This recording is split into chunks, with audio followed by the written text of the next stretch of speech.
Hello, back again on the Top Recap channel. This time I will tell a movie's entitled Chaos. Let's get straight into the storyline. The movie begins by showing a tense action where the police are chasing a criminal, and it seems that the criminal has kidnapped a woman. Fortunately, the police were able to stop and surround the criminal. Because he felt cornered, he pointed a gun at the woman and threatened to kill her. Seeing that, a policeman named Connors persuaded him nicely to let go of the woman. However, the criminal did not want to negotiate, and when the situation became tense, Connors was forced to open fire. But in addition to hitting the criminal, the bullet also penetrated the woman's body. It wasn't long before the incident received media attention. In the end, Connors and one of his colleagues were fired for defaming the police. 2 years after that incident, there was a gang of robbers who came to the American Global Bank in the city center. We are then introduced to their chief, Lorenz. He is a robbery expert who never shows his face in public, but this time, he went straight into the field to lead the robbery. After taking everyone hostage, Lorenz blew up the safe containing the money.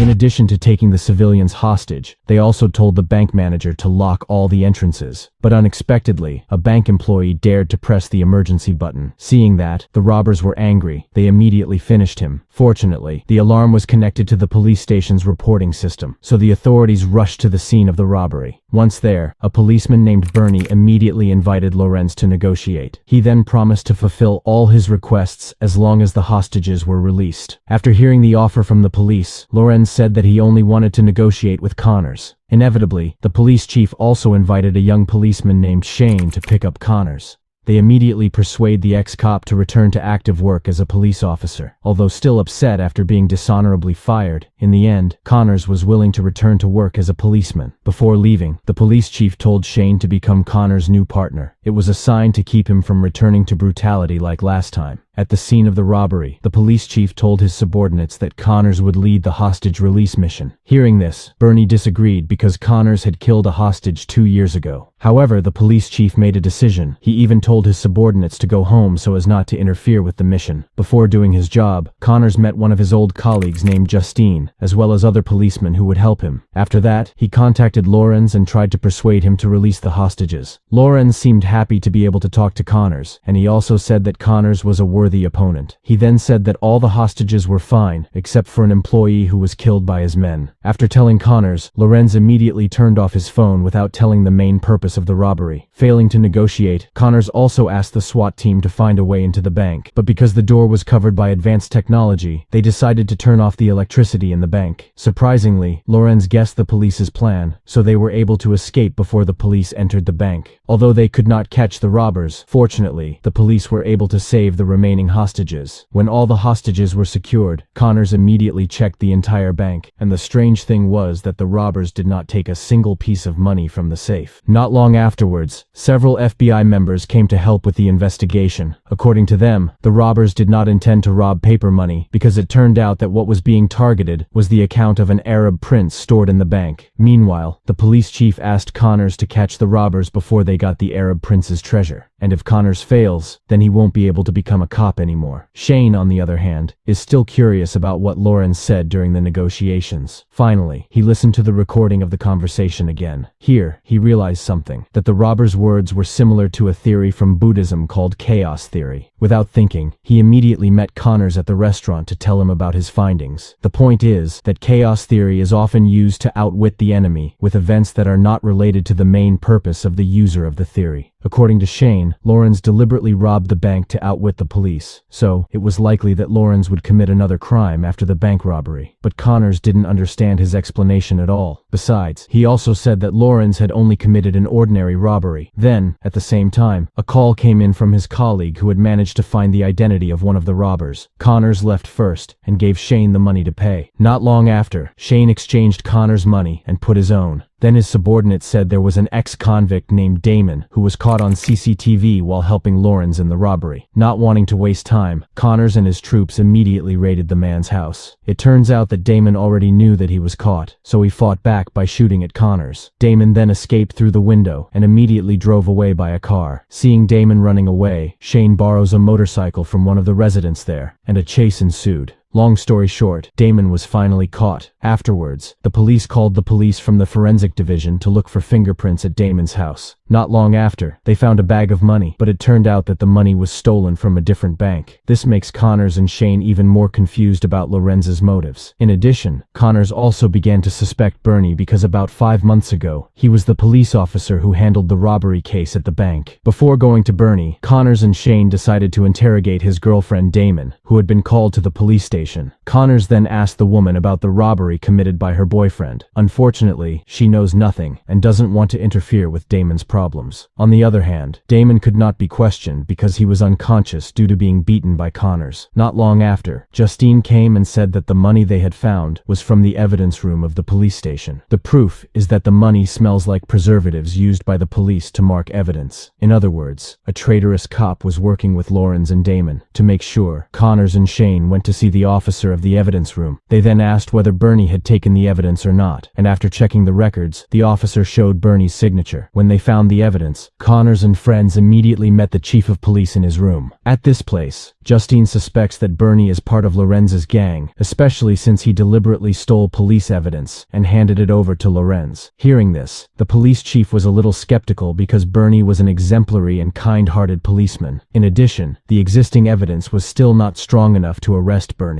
But amidst their suspicions, Connors and the others got the shocking news that Bernie was dead and found inside his house. Strangely, there was no trace of anyone at the scene, so it's possible that Bernie deliberately committed suicide after being caught taking evidence. On the other hand, the police found a bank plan and a newspaper about the Arab prince. And of course, this proved that Bernie was indeed involved in the robbery. Not long after that, Connors received a call from Lorenz. Finally, Lorenz told him his real motive, which turned out to be revenge on the police. However, the information was still useless, because Lorenz's reasons for wanting to take revenge on the police were not clear. Not long after, the police chief said that the Arab prince had withdrawn all his savings before the robbery, which meant Lorenz never intended to rob. As a result, the case became even more complicated. It seemed that Lorenz was indeed using chaos theory, as Shane said. Therefore, Connors decided to start the investigation all over again. Immediately, the police went straight back to the American Global Bank. At this location, an IT expert told them that the robbery gang numbered 5 people, but only Lorenz and Damon had their identities revealed. Then, while checking the CCTV footage, Shane found oddities in one of the rooms, which contained many computers. Seeing that Connors asked forensic experts to check all these computers, but the forensics team couldn't find any clues from there. Finally, Connors invited Shane and the others to have dinner together. They then relaxed for a while because they still couldn't solve the case. After dinner, Shane gets information from an IT expert about the identity of one of the robbers, Chris. Not wanting to waste time, he invited Connors to raid his house. On the way, they both read Chris's criminal record, which unexpectedly has often broken into bank security systems to become an FBI fugitive. Long story short, Connors and Shane finally arrived at Chris's house. At the same time, it turned out that Lorenz was also already in the house, and a shootout ensued. Unfortunately, Lorenz managed to escape after killing his own men. He did all that to make it more difficult for Connors to catch him. Luckily, there is still Damon, who they can interrogate. At first, Damon didn't want to say a word, but he was immediately frightened when Shane threatened to finish him. Inevitably, Damon finally tells Lorenz's true identity, which turns out to be the older brother of the villain Connors had killed at the movie's beginning. So, it can be concluded that the motive for revenge is the death of the younger brother. Before Lorenz continued his action, the police rushed to the robber's hideout. On the way, Connors told Shane, who had begun to be regarded as his partner. Connors said that he regretted his actions for accidentally killing Lorenz's younger brother, even though he only intended to paralyze him, not to finish him. As a good friend, Shane also said that Connors' actions were not wrong. After all, he was only doing his job as a police officer. Arriving at the location, they saw 2 of Lorenz's men waiting for Lorenz's arrival. Even though they were off guard, Connors told all his men to wait until Lorenz arrived. However, the plan did not go smoothly as the robbers spotted them, and the only way out was through a shootout. Connors then split his team into 2 to split up and capture Lorenz's men. Inside the headquarters, they found many photos of Connors and other police officers taped to the walls. This means that Lorenz has planned the action very carefully. They then went through each room and finally found the robbers, but they tried to fight back again. While Connors was beating up the robbers, Justine found a bomb inside the headquarters, and without thinking, she told everyone to get out at once. In the distance, Lorenz hides behind a tree and witnesses the explosion.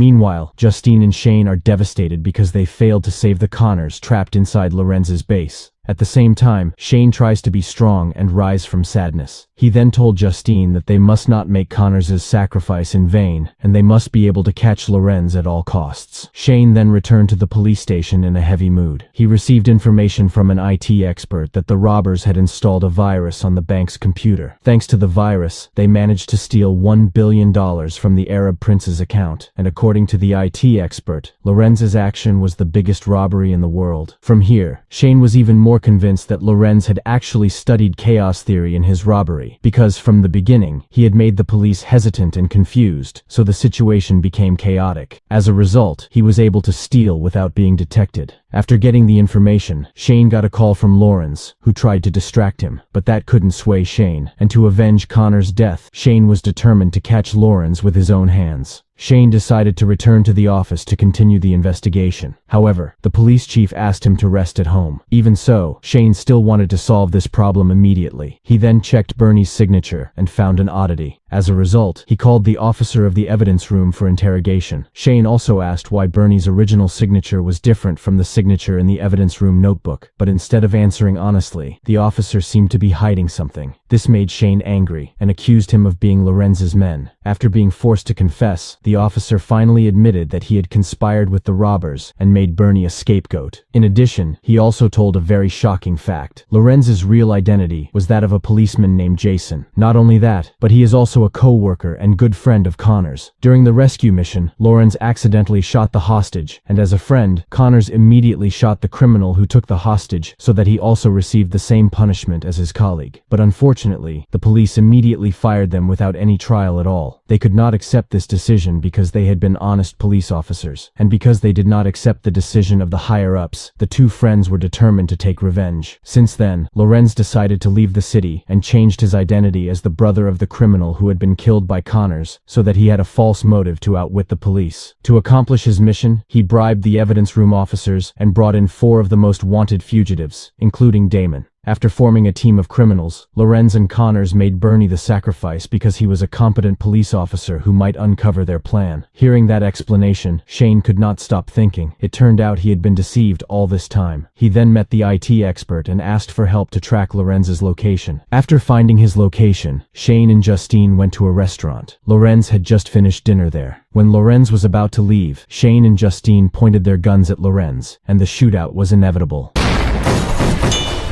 Feeling overwhelmed, Lorenz finally escaped towards the dock. But this time, Shane didn't want to fail again, and as an honest cop, he would do anything as long as he could catch him. And thanks to his hard work, Shane finally finished Lorenz.